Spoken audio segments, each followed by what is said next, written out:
My journey into witchcraft. It started with a whisper, a feeling that there was more to the world than what I could see and touch. I was a child then, drawn to the rustling leaves, the scent of rain on dry earth, and the quiet hum of the moon.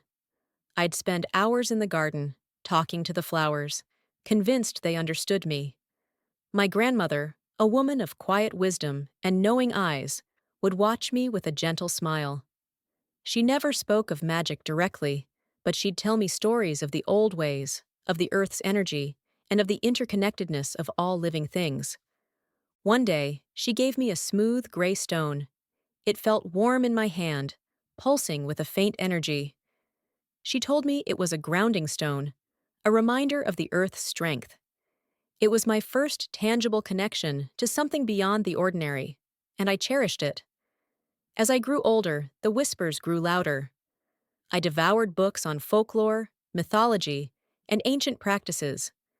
I felt a pull towards the natural world, a recognition of its inherent power. I started collecting herbs, learning their properties, and brewing teas that tasted of sunshine and earth.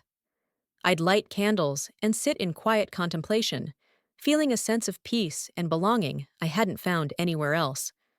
My first real foray into what I'd now call witchcraft was tentative. I found a small online community that discussed paganism and witchcraft. It was a revelation. I wasn't alone. There were others who felt the same pull, who saw the magic in the everyday.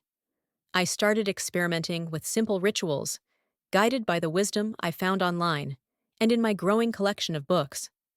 I learned about the wheel of the year, the cycles of the moon, and the elements. I practiced meditation, astral projection, and scrying with a bowl of water. Each step felt like coming home.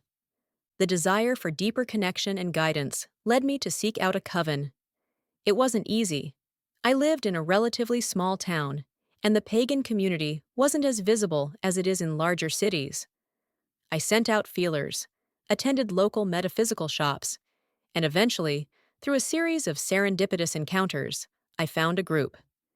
It was a small, eclectic coven, a mix of experienced practitioners and newcomers. They welcomed me with open arms, and I felt an immediate sense of belonging. Coven work was a transformative experience.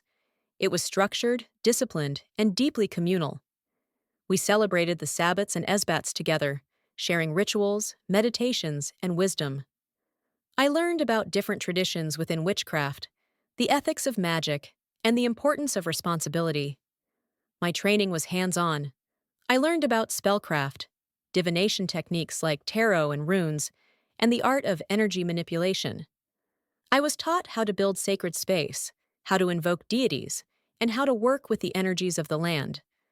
The coven provided a safe space for me to explore my spiritual path, to make mistakes, and to grow. There was a hierarchy, of course, and a path to progression. I spent years as a student, absorbing everything I could.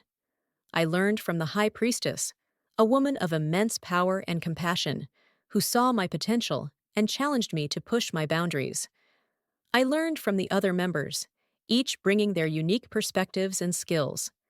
We supported each other, celebrated each other's successes, and offered comfort during difficult times. The bonds we formed were deep, forged in shared rituals and mutual respect. It wasn't always easy. There were times of doubt, of frustration, and of personal challenges that tested my commitment. But the coven was my anchor. They reminded me of my strength, of my purpose, and of the love that flowed through our circle. I learned that witchcraft wasn't just about casting spells.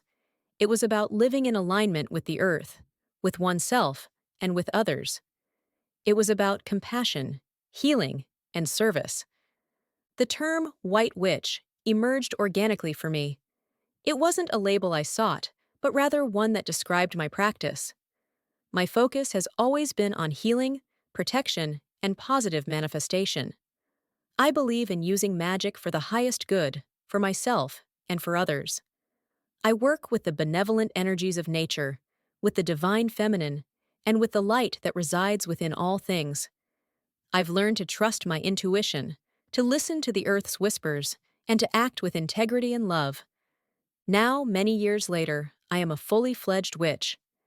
I no longer need the formal structure of a coven to practice, though I maintain deep connections with some of its members. My spiritual path has evolved into a way of life. I see magic in every sunrise, in every breath, in every interaction. My home is a sacred space, filled with herbs, crystals, and the energy of intention. I continue to learn, to grow, and to deepen my understanding of the craft. I offer healing and guidance to those who seek it, using my knowledge and intuition to help them find their own paths. My life is a tapestry woven with threads of magic, nature, and human connection. I am a guardian of the old ways, a conduit for healing energy, and a testament to the enduring power of the earth. I am a white witch, and I walk my path with gratitude, love, and a profound sense of purpose. The whispers that I heard as a child have become a clear, strong voice, guiding me through life's journey, always reminding me of the magic that surrounds us and the light that shines within.